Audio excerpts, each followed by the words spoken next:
lucky enough to have a couple of monitors here. Okay, I'm lucky perfect. enough to have a couple of monitors so I can watch things while I present. Okay, so why don't we get started? My name is Tarek Loubani. I'm an emergency doctor in London, Ontario. I do a significant amount of low resource medicine, mostly in other parts of the world, though I've been working in various parts of Ontario through various sort of Ontario ministry programs. So I have a good sense of most of the practice locations that exist in Ontario, and obviously a really good sense of what it looks like in parts of the world where there are very, very serious restrictions. This is a huge, huge topic. So we're going to cover it as well as I can cover it, but I mean, we would need many, many sessions to actually do this topic in a way that is thorough. So my goal here is not to be thorough. My goal here is to give you an approach that's going to keep you safe and keep your patients safe and make sure that whatever you're doing, it's going to at least be pushing the patient in the right direction. At the end of the day, when people choose to live in low resource settings or when people have to live in low resource settings, one of the things that comes with that is that the medicine's just not going to be as thorough. And that's just something that I think we all have to accept. So let's start. Basically, just to kind of orient us in terms of abdominal pain, 10% of all emergency department visits are related to abdominal pain. And in cases where there's more ambulatory stuff, that number goes even higher up because there's a lot of chronic types of abdominal pain that people don't rush to the emergency for. 60% of all abdominal pains are discharged as not yet diagnosed. That means that the standard of care is we don't know. So our approach, the approach that I use and the approach that I teach to my students and residents isn't figure it out, but rather make sure that the patient is safe leaving. So what are some of the criteria around that? So to kind of understand how we can approach it so that we're keeping ourselves and the patients safe, basically, I want to talk about some of the dangerous causes. These are a few of them. I'll make sure that these slides are available. But in general, you've got the most dangerous causes that are things that might kill the patient very, very quickly. Um, oh, I don't see ruptured AAA on there, I don't think, but ruptured AAA will be one of the things that does this as well. So if, for example, they have an acute appendicitis, that can rupture and that can cause an issue. If they have a perforated viscus for other reasons, that can cause an issue. Constipation can be a dangerous thing as well. So there are lots of these types of things that can very quickly evolve into things that are quite dangerous. So you kind of have to keep an eye out for the causes that are quick to escalate or going to escalate. One of the things that we're looking for is at-risk populations. So if, for example, you know that a patient is at risk, then you really have to pull back. So for me in London, Ontario, where I have all the resources in the world, my general approach to abdominal pain is very hands-off. I don't do things. I have to be convinced to do a CAT scan. However, in highly at-risk populations, it's the opposite. I have to be convinced. I have to convince myself not to do a CAT scan. CAT scan is more or less the gold standard in terms of figuring out what's going on in an abdomen, but it's also not that great. So uh, people being elderly people with abdominal pain is a huge, probably the biggest red flag. You have to be very, very conscientious of people who are elderly and come in with an abdominal pain, especially because once people hit a certain age, they don't really vomit. They don't really have swollen tummies just because or abdominal bloating just because. So you have to be very conscientious of these things that are very, very common in people who are younger. That when they're older doesn't really make sense in that context. So you have to be very conscientious of that. Immune compromised persons, I mean, this classically is taught in textbooks as people with HIV, but now we know that immune compromisation is a lot wider than that. So if you have a patient who's diabetic, think of them as an at-risk person because they're immune compromised. If you have a patient who's got chronic liver disease, obviously, that's going to make them immune compromised. Patients on chemo, patients with conditions like rheumatic arthritis or Crohn's, these conditions will all walk you down the road of immune compromisation. Rheumatoid arthritis does not, in and of itself, give you immune compromised status, but the medications used to treat it, disease modifying anti-rheumatic drugs, and so on, will do that. Crohn's, in and of itself, is not immune compromising, but the drugs all are. So that's kind of the main thing to look for there. And female reproductive age, this is what we used to call women of reproductive age, but now we know that some people have women like female parts or female reproductive parts who are not women. So I prefer to refer to this as female reproductive anatomy to make it a little bit easier. I'm sure there's something that is yet less like sex or gender specific, but I think this is a good compromise between recognizing that there are men in this world who have female reproductive anatomy and calling it something that like nobody really understands. So if they have a uterus, if they have ovaries, then you have to be very, very conscientious, careful about what comes next. So there are lots of ways to approach abdominal pain. I'm going to put you through two broad approaches. One of them is the location of the pain.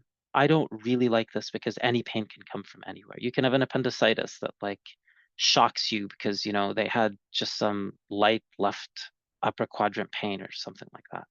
So it's very, very hard to know.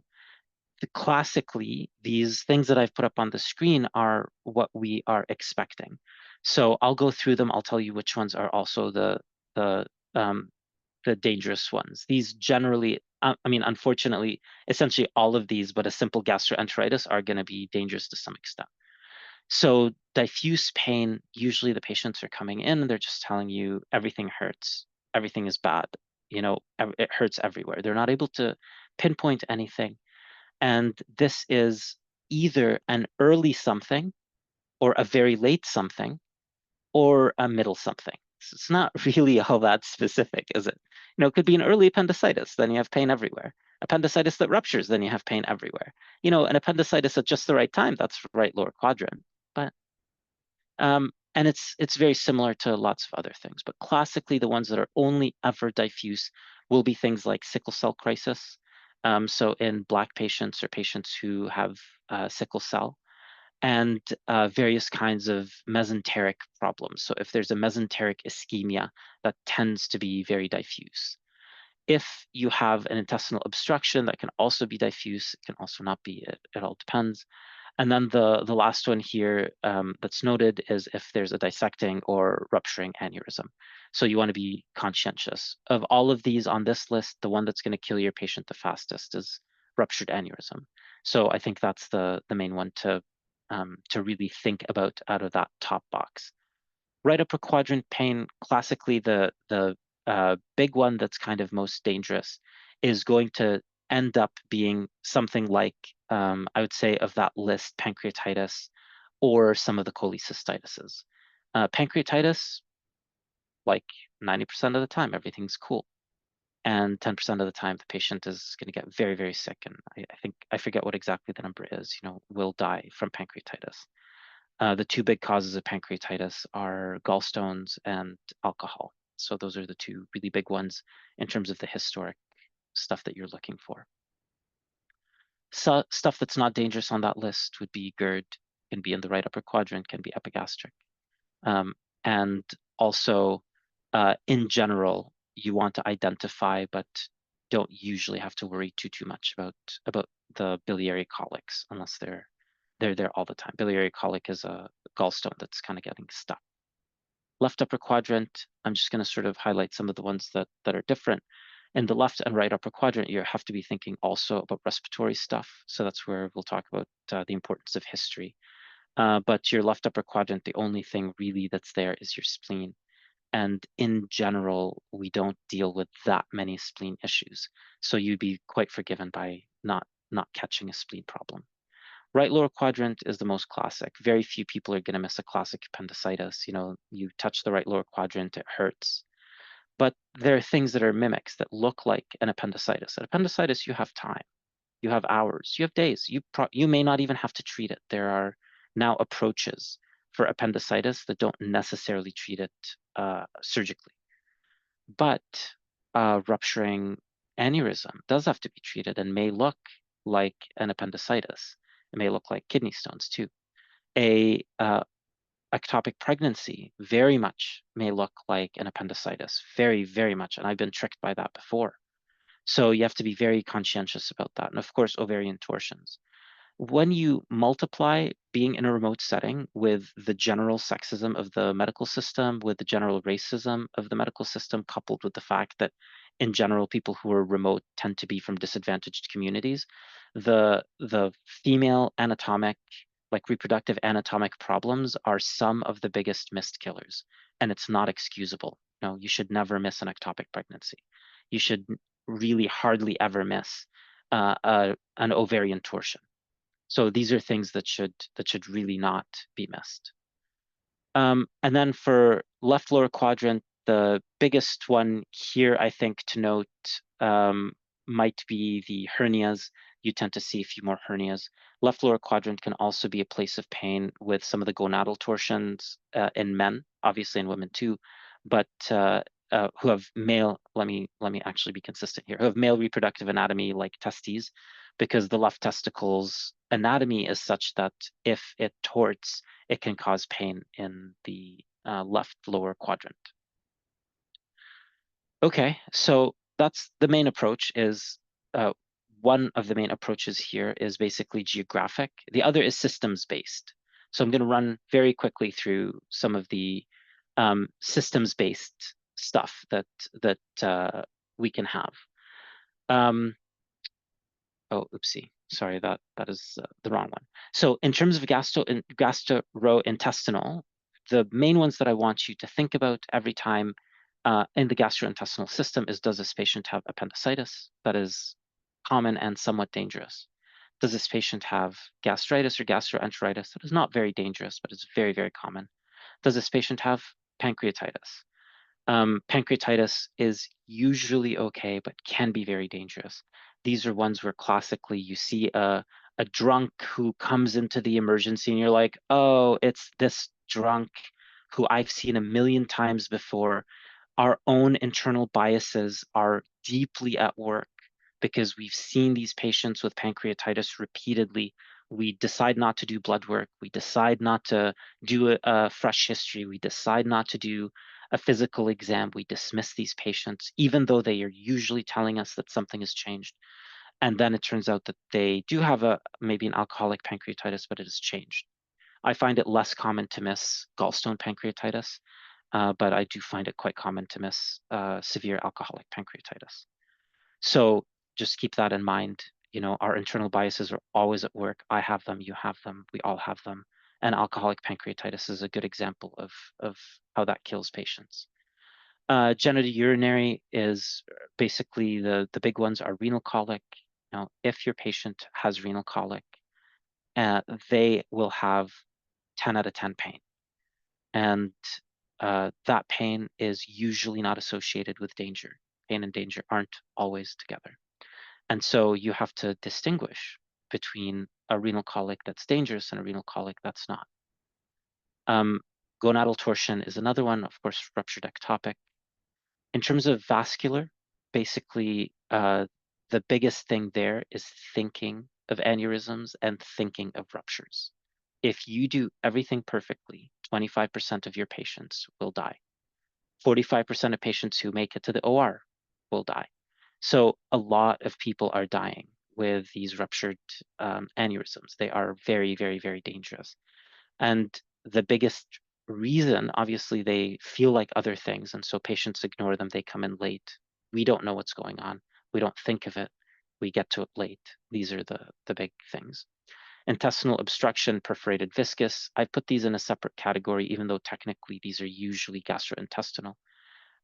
These are the ones that generally need immediate surgery, and everybody understands that they need immediate surgery. So, for example, a ruptured ectopic needs immediate surgery, but it's not generally considered to be a surgical presentation.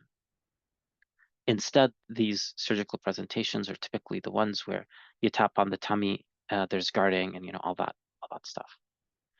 Okay, so now that I have all of these up here, I'm going to come back to the slide in a moment, but I'm going to walk you through the standard approach, basically how I do it when I have everything available to me. Unfortunately, I think that this represents the standard of care. So if you don't do this, very likely there is going to be a medical legal problem. If you follow your clinical intuition in Ontario, as a general rule, people will not accept that. The patients may not accept that. And if something goes wrong, the litigation system won't accept that. Call me up. I'll be your witness, to tell you that clinical medicine is a good thing. But the lawyers on the other side will find 10 people who tell you that no, everybody CTs everything and you should do that too. So, standard approach, a thorough history.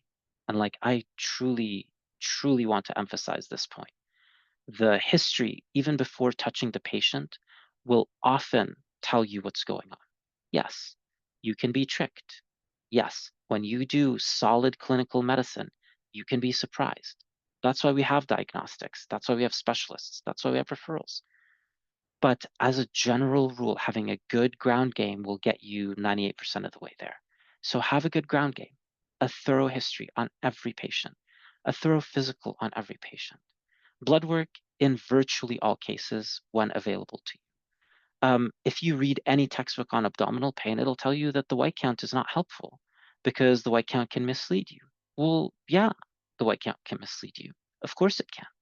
But if you have, for example, a 17-year-old who is otherwise healthy in front of you with a white count, that's highly reassuring, right lower quadrant pain. If you have an 80-year-old patient in front of you with abdominal pain and perfectly normal blood work, that's also reassuring. Is that sufficient? No. Is that reassuring? Yes. A urine pregnancy test, I would say everybody with female reproductive anatomy generally gets a urine pregnancy test. Now, I've been in situations like I I think by the textbook, you're supposed to not believe your patient. It doesn't matter. I don't believe you. You tell me that you haven't had sex for 20 years, doesn't matter. I'm still going to test you. And I don't take that approach. I very much trust my patients in terms of what they tell me. For example, a couple of weeks ago, I saw a patient. She was like a flaming lesbian. And it was obvious. Her partner was sitting beside her. She's like, listen, doctor, if you really want to do a urine pregnancy test on me, I'm not going to stop you. But there's nothing there. I'm like, listen, if I miss an ectopic, you could die. I don't know what you've been up to. You know what you've been up to. If you're telling me it didn't happen, fine. We don't have to do the test.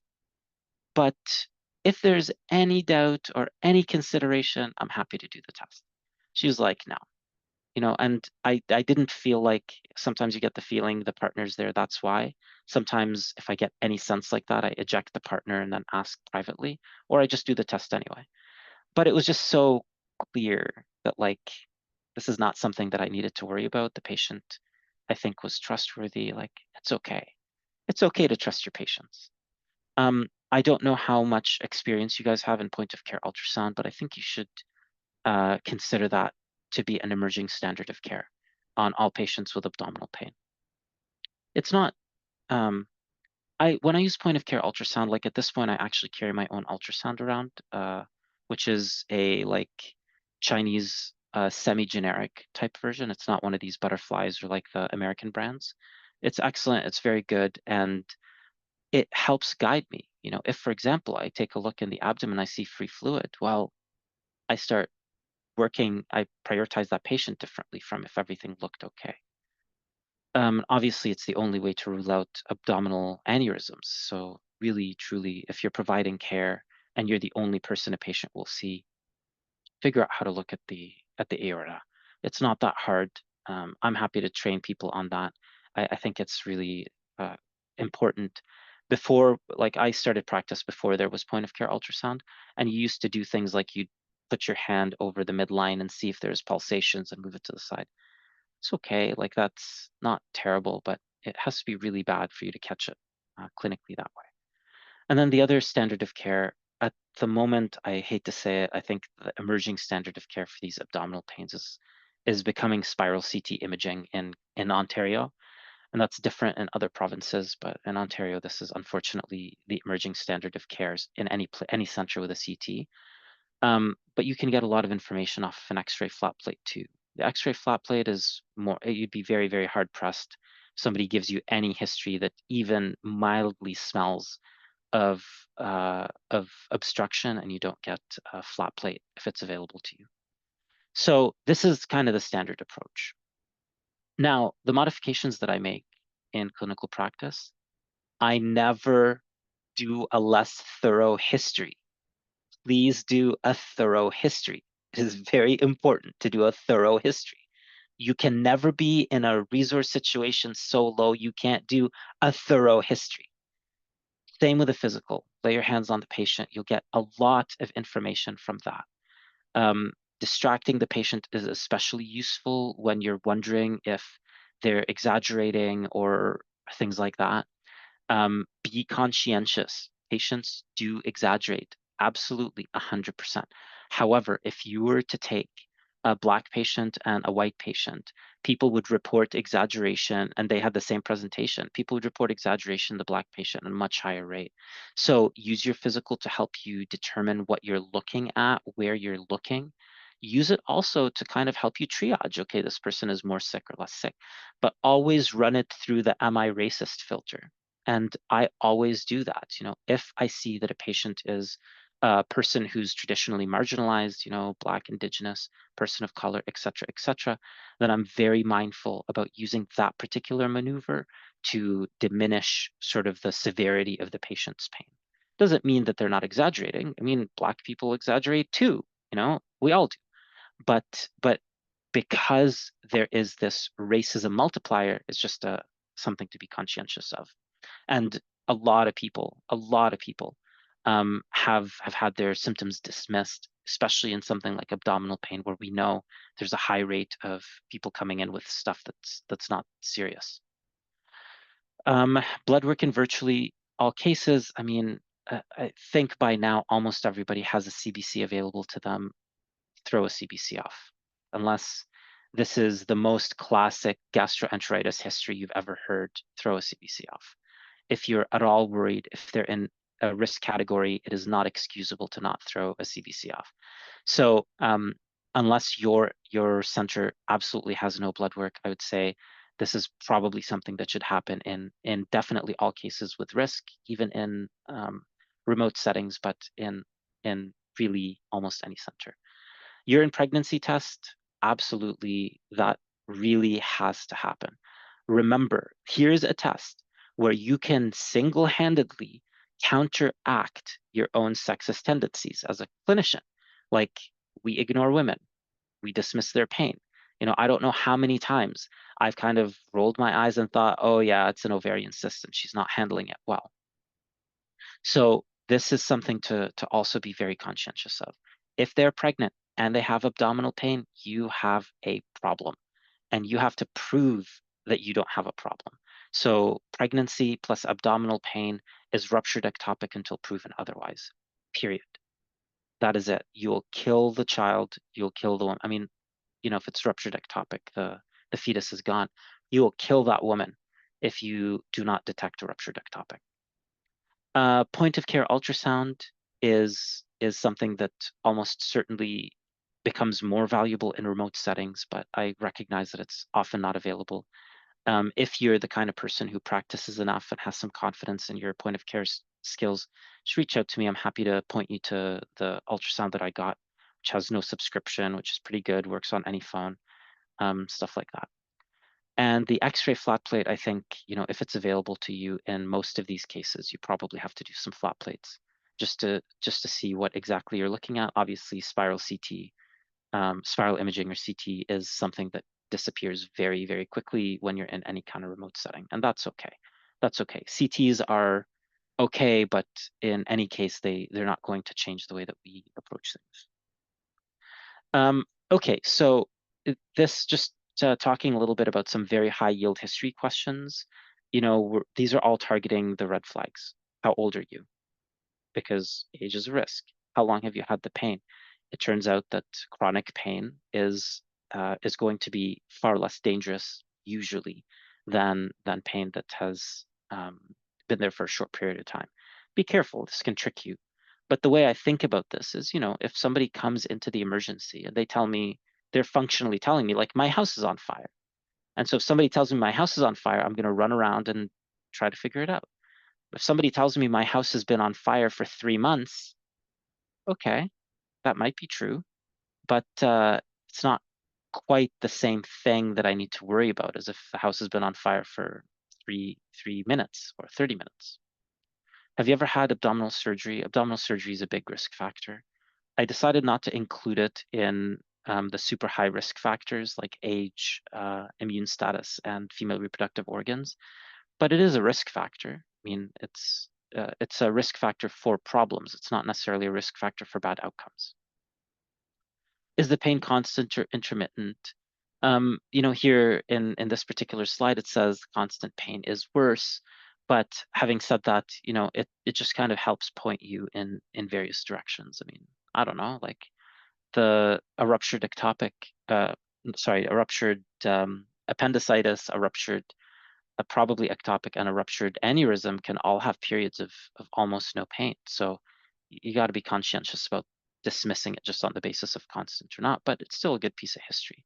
Have you had this before? If they've had it before and everything's been fine, it's probably going to be fine this time.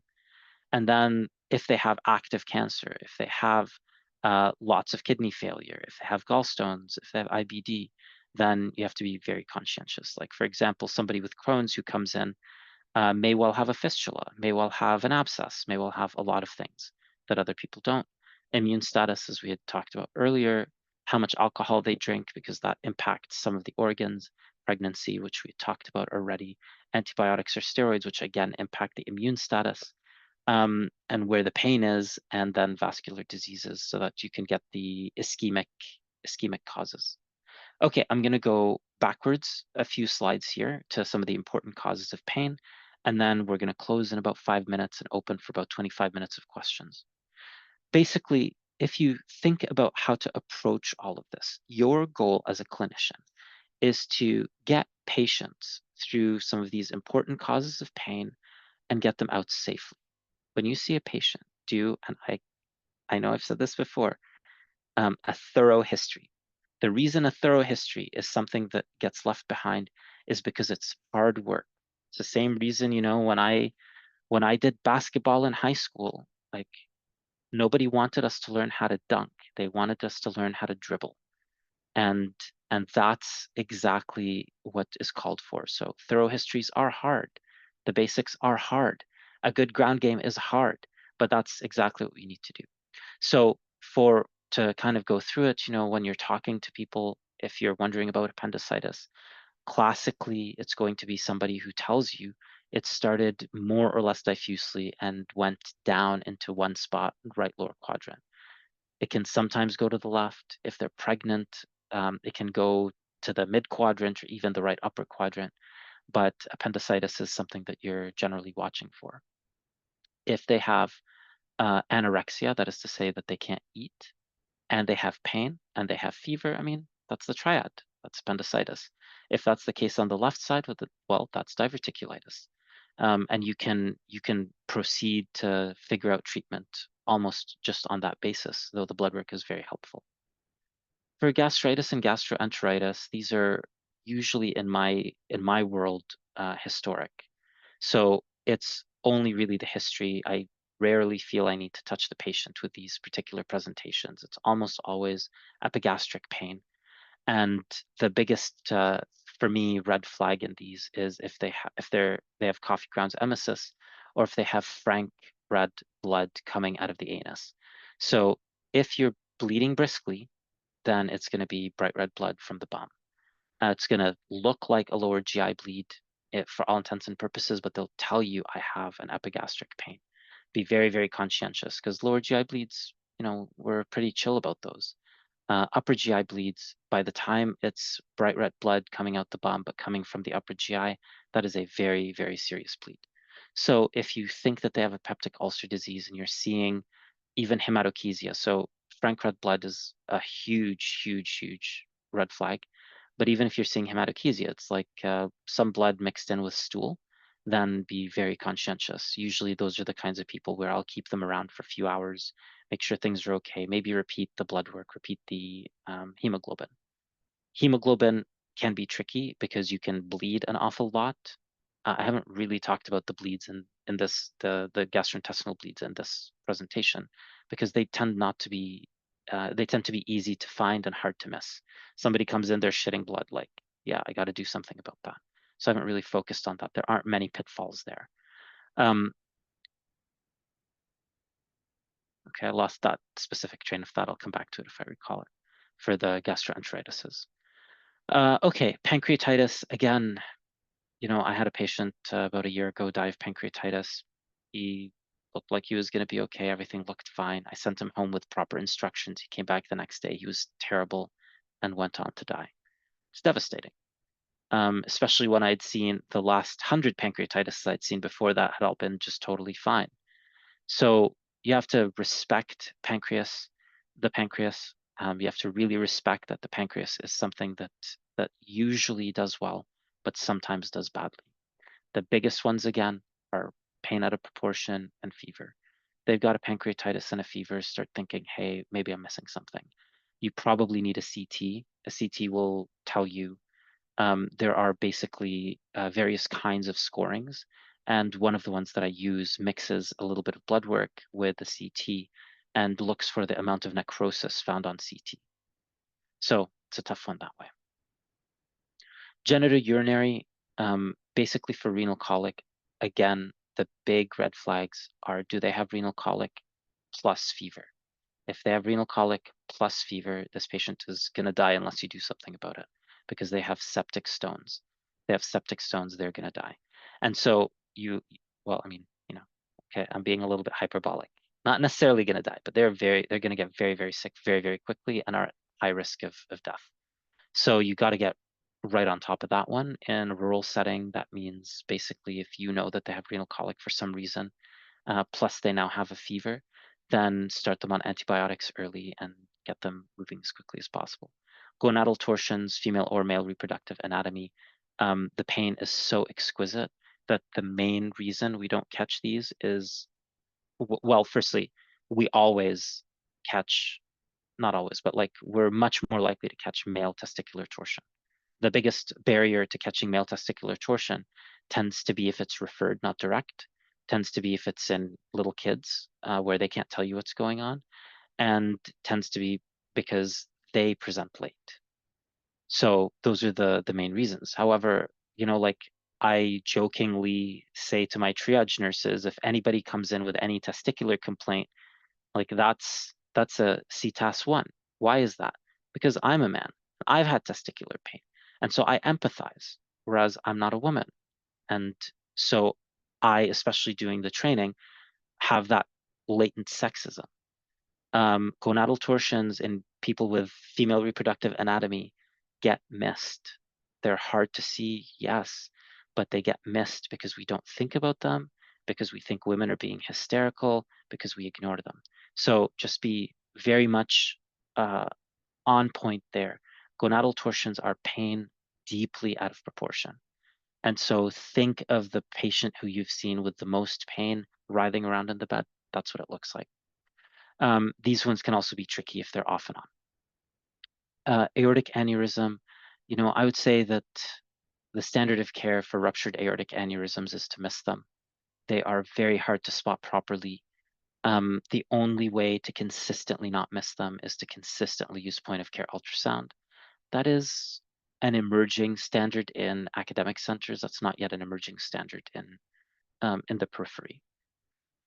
And the surgical ones, intestinal obstruction, perforated viscous, I think are the other big ones, which really, these are like the classic things people teach us are surgical emergencies for abdominal pain. So I'm not going to focus too much on them unless you guys want me to draw in.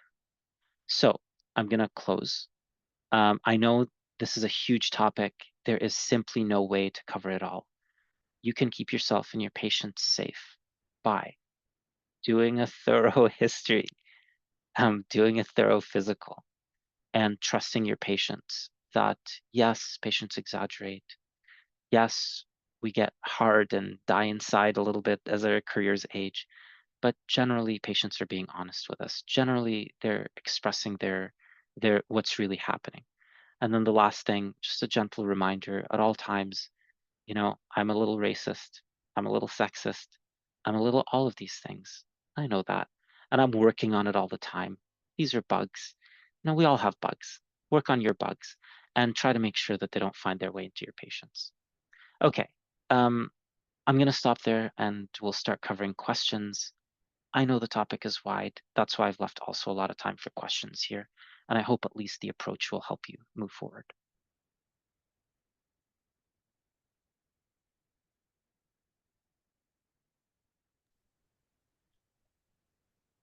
Okay. Thank you. We really appreciate the focus on the importance of history. Uh, we also can't Did you get that? reinforce that enough. Um, and that the basics are hard. Yeah, Yes, that's those that's why are. everyone wants to do a CT. I don't want to talk to a patient. Then I have to be nice. Then I have to get my thumb out of my ass. Yeah, it's hard, but good medicine is hard. And that's why we're all here. We're all here because we love the challenge, because we love the patients. So we want to do right by them. Yeah. Any comments or oh, we have in the chat. What's your idea on functional abdominal pain? Okay, Evita, are you willing to come off mute and talk to me about this a little bit? It's okay if you don't want to do that. Just say, I'd rather not do that. But if you're willing to come off mute, I think that's better had as a conversation rather than answered as a question. Yeah, sure. Good morning. Good morning. Um, so functional abdo pain, I think, is a diagnosis that we see a lot for people who have abdominal pain that has sort of been, worked up, worked up, worked up, worked up. Um, and then we are unable to find a source on imaging on labs. And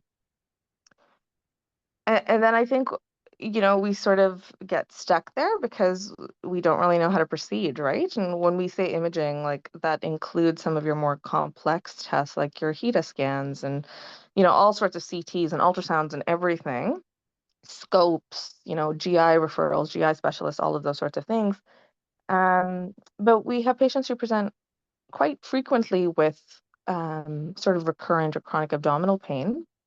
And remembering all of the things that you've said about not being racist, not being sexist, not being judgmental, how do you approach those cases?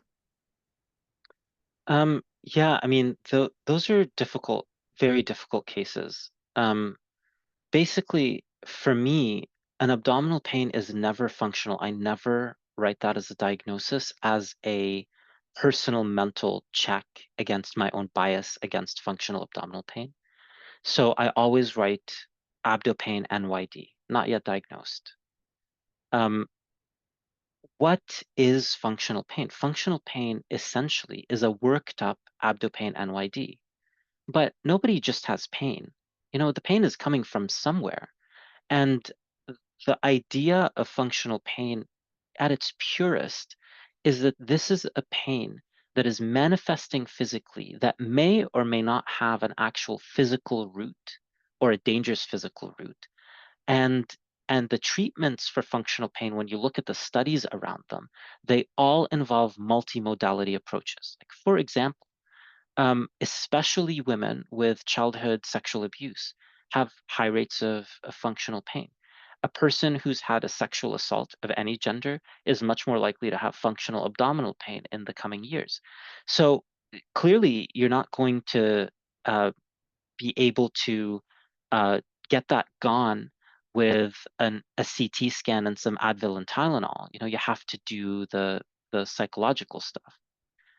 A lot of that has to do with the fact, I mean, firstly, a lot of that can be quite societal. Like some societies are very comfortable expressing pain that is emotional as emotional pain, and some societies are not. Like, for example, when I get my mother mad, I'm Palestinian, so we're from the Middle East. My mother doesn't say, "Oh, my son, you hurt my feelings." She's like, "My chest hurts." That's, for all intents and purposes, functional chest pain. So there are many pieces that are worked into that. My general approach is if they tell me that I let them talk because often the patient just wants you to hear them and feel validated. I never tell them I never use the terminology functional pain. I just, because I'm in the emergency context and I recognize in a primary care context, this is quite different. I say to them, look, today we're going to look and see if there's any house on fire problems. If there are, I promise you that we're going to find them and we're going to do something about them. If there aren't, then you're going to go home, even if the pain isn't gone, because that's not something that we can necessarily get rid of. We can get rid of problems that cause pain. We can't get rid of the pain. So it's it's generally one of the approaches that I take. I set the expectation very early on.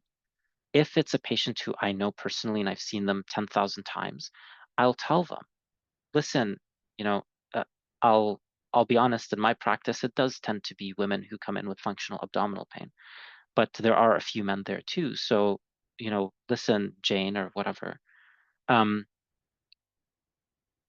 is this pain different from how it was before?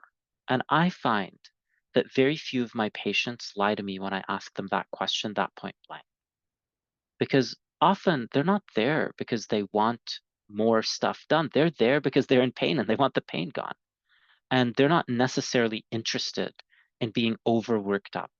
If the pain is different, I pretend I never heard anything about their functional abdominal pain and I treat them as a de novo patient. Yeah, sure, if they had a CT scan a week ago, I'm going to take that into consideration, but I try to clear the tableau of my mind and start from scratch.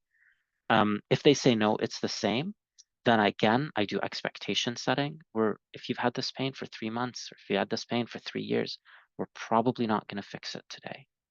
And then we kind of go from there. If if a patient has been totally thoroughly worked up, then I have with them a very real conversation. And I talk about, like we don't really struggle that much to tell patients that they're going to die with their cancer, that they have a terminal cancer diagnosis. And so I've started telling people like, listen, I know how terrible it must feel to have this pain. However, you're likely going to have this pain for the rest of your life. And so let's start working on ways to do that. Because realistically, that if a patient has had a pain for 5 years, it's not going anywhere.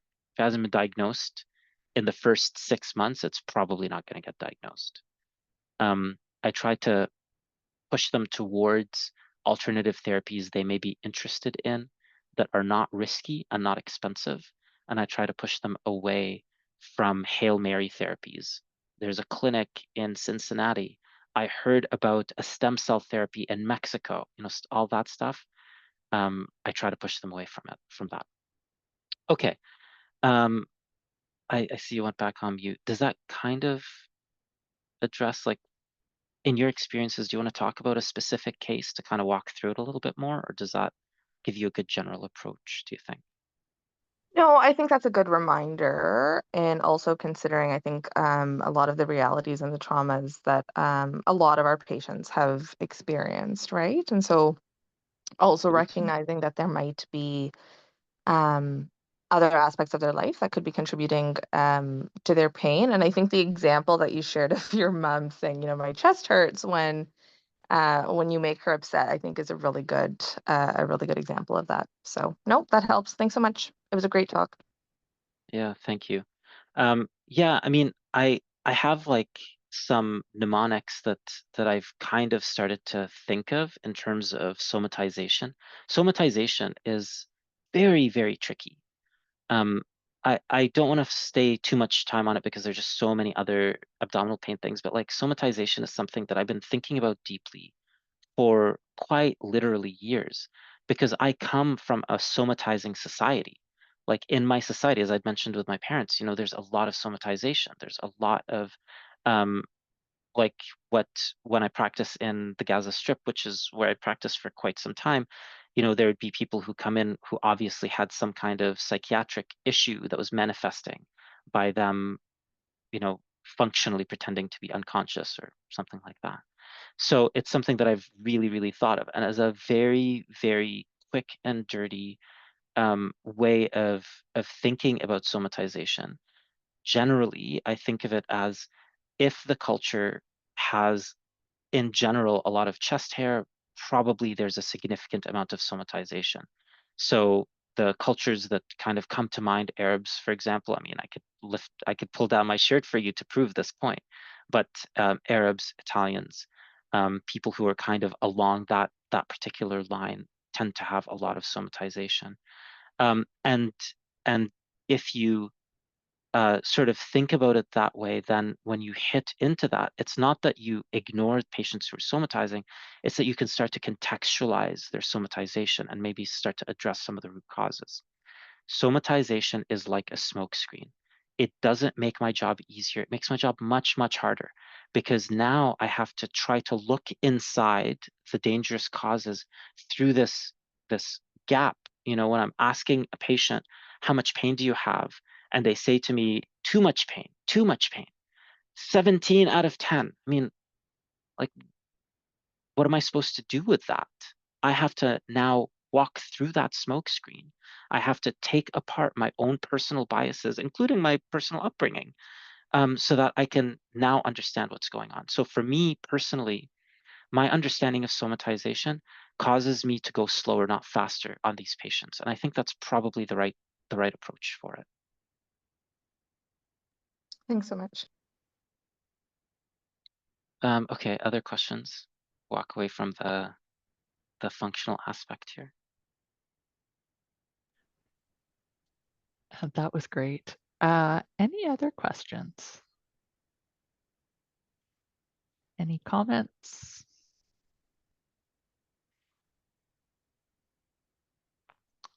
Pretty quiet. Okay. Thank you very much. We really appreciate you taking the time and sort of breaking it down for us. Yeah, thank you, Marika. If people want to reach out, feel free to hand them my contact information. Feel free to, even if you're on shift and you want to talk, don't hesitate to just send me a message or ask questions. I'm always available. Perfect. Thank you so much. Have a great day, everybody. All Thanks for right, taking take the care. time to turn up. Bye-bye. Bye.